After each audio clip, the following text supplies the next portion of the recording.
Nous lisons 1 Pierre chapitre 4. Nous commençons au verset 1. Ainsi donc, Christ ayant souffert dans la chair, vous aussi, armez-vous de la même pensée. Bien-aimé, pourquoi est-ce que je prends 1 Pierre 4?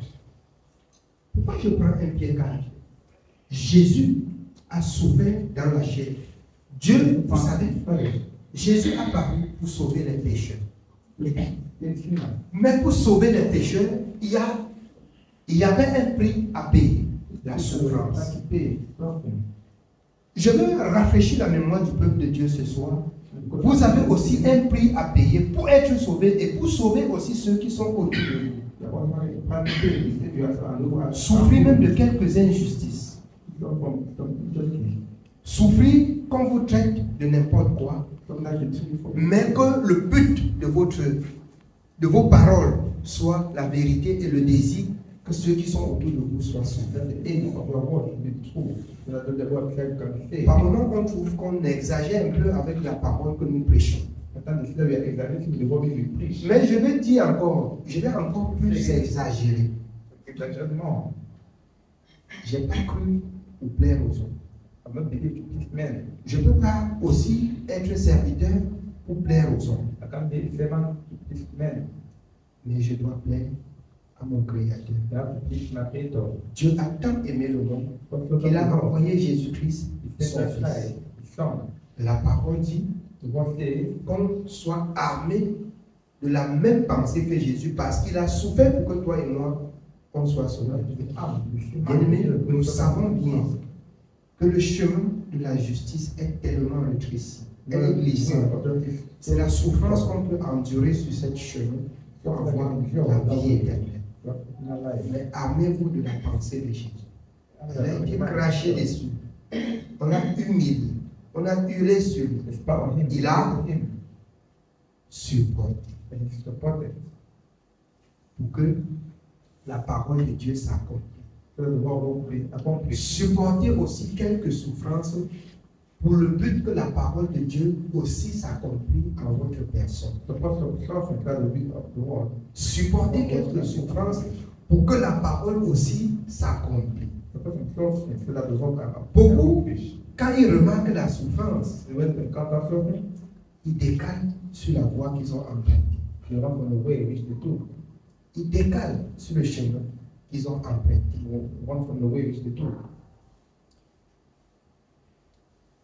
Nous savons bien, depuis Genèse, l'homme doit avoir son pain quotidien à la sueur de son front. C'est le travail. C'est pas ça, c'est le travail. Et je remarque que d'autres enfants de Dieu disent même qu'ils choisissent même le travail qu'ils doivent faire, disant que l'autre est tellement difficile.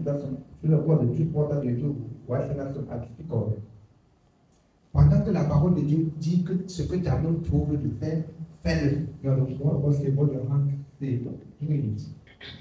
Je vais vous rappeler encore ce soir que c'est la paresse. Je disais aujourd'hui, à la bien-aimée au marché, on travaillait. Je travaillais et je travaillais en même temps pour des trucs qui allaient à mon prison et que si Dieu permet, ça va être une commande que la sœur doit avoir. Mais j'ai passé toute la journée à réfléchir dessus, à prendre des trucs, prendre toutes des mesures sur des choses qu'on doit faire. Je lui ai dit, tu vois comment on travaille? Elle dit, vraiment je vois. J'ai dit oui, c'est ça le travail. Le travail, j'ai appris quelque chose auprès du Père. Mais bien aimé, au lycée, c'était un enseignant exemplaire, d'après les témoignages. Mais au champ aussi un travailleur exemplaire. La preuve en est que nous sommes arrivés quelques années avant soi, nous sommes allés ensemble dans les marécages et les bas-fonds cultivent. C'est pas ça? Il pouvait dire que j'ai le salaire de professeur et je ne peux pas faire le champ.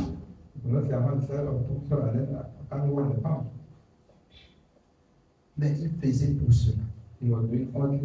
Pas parce qu'il voulait gagner beaucoup d'argent. Mais parce qu'il trouvait qu'il connaît, il sait faire. Quand il amène sa voiture au garage plusieurs fois pour quelque chose, la prochaine fois, c'est lui qui entre en bas. Et il le fait. J'ai vu, je ne bavard pas seulement. Un jour, je rentrais du champ avec le cadavre de la pick-up est sorti. Je suis allé en bas, j'ai regardé la vis qui était sortie. Il m'a dit qu'on peut trouver la vis. On a acheté la vis, vissé jusqu'à porter la voiture pour rentrer. C'était la direction qui tourne.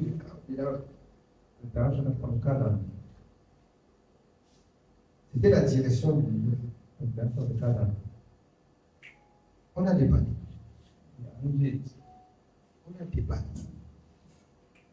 Donc, les enfants de Dieu, il y a beaucoup sont errants. Parce qu'ils choisissent le travail qu'ils doivent faire. Avons-nous un peu de souffrance pour passer de la souffrance à la liberté?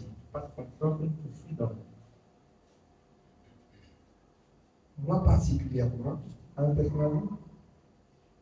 quand je dis ce que j'ai fait à Douala, ça donne aux gens de pleurer.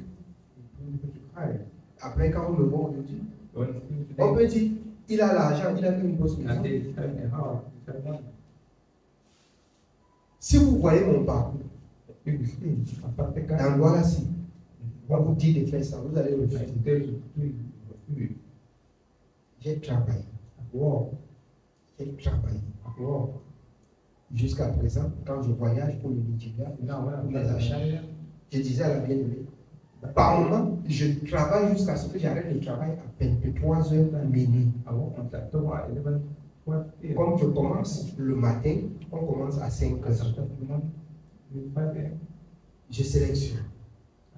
Parce que dans le grand magasin, c'est comme même 50 mètres de profondeur. Quand tu vas sur les comptoirs, tu trouves un sac de ce que vous voyez, ça pèse. Il y a un niveau où tu vas porter pour mettre tout ça. Le conseil que tu as sélectionné, tu as déposé tel tas de comporte. C'est d'abord qui porte. Je dépose. Je sélectionne les machins. Un sac. Sur d'autres sacs, vous connaissez d'autres sacs. Un sac, c'est comme 2 sacs de ciment. Je travaille. Les enfants de Dieu doivent travailler. C'est pourquoi dans le livre de 1 Thessaloniciens 5, celui qui ne veut pas travailler ne mange pas non plus.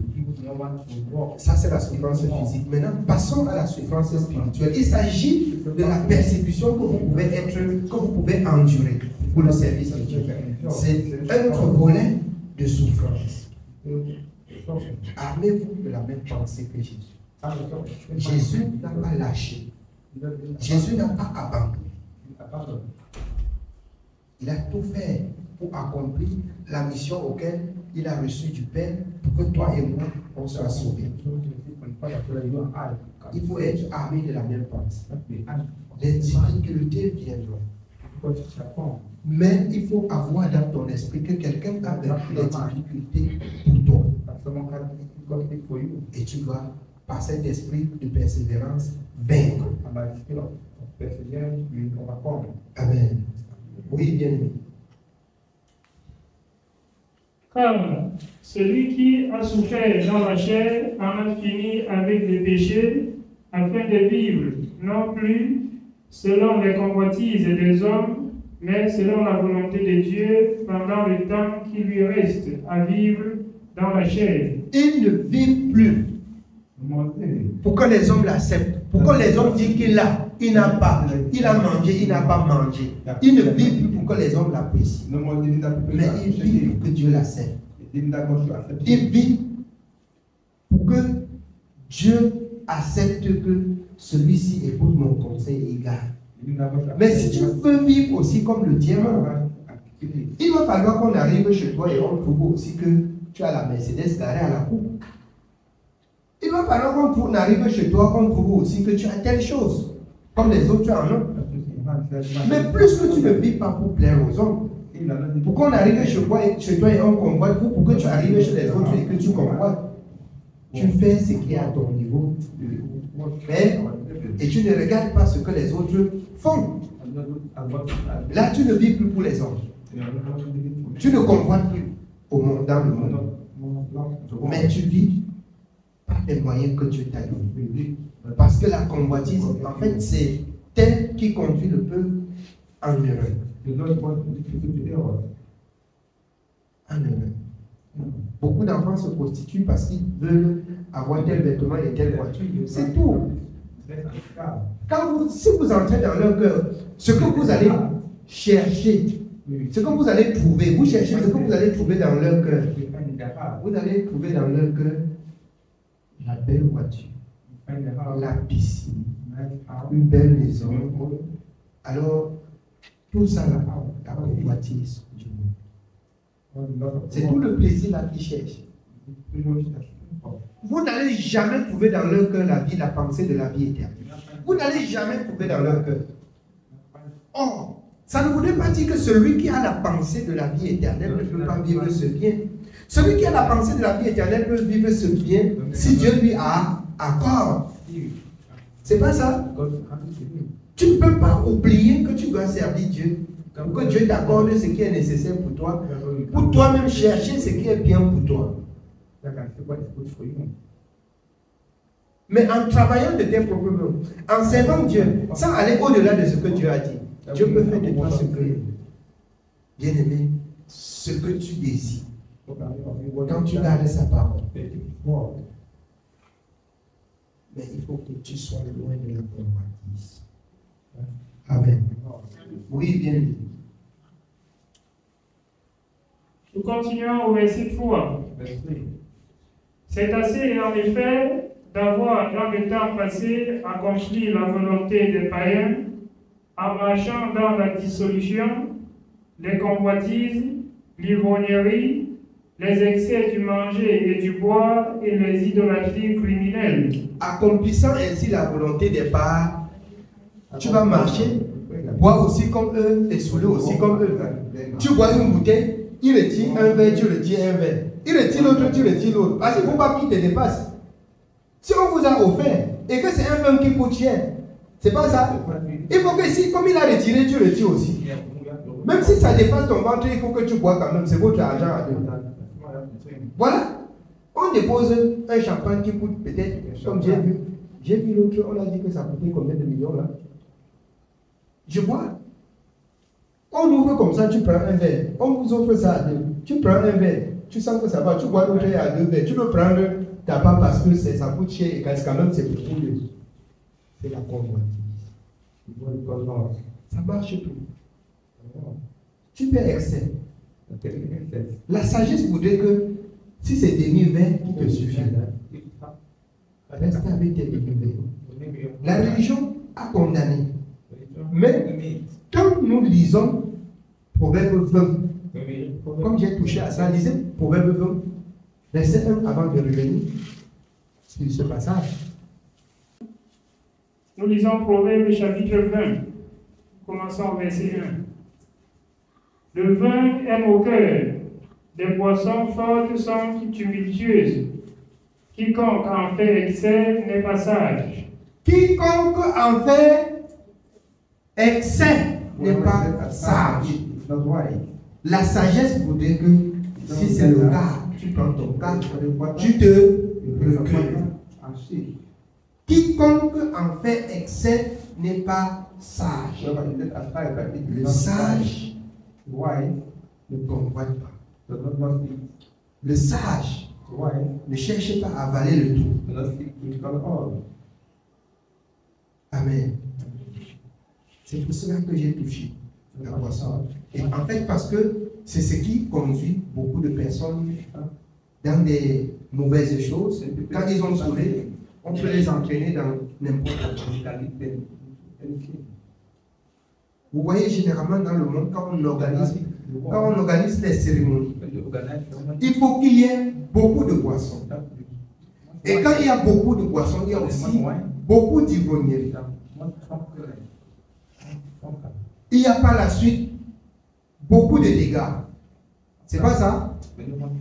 La suite va finir avec beaucoup de dégâts. Amen.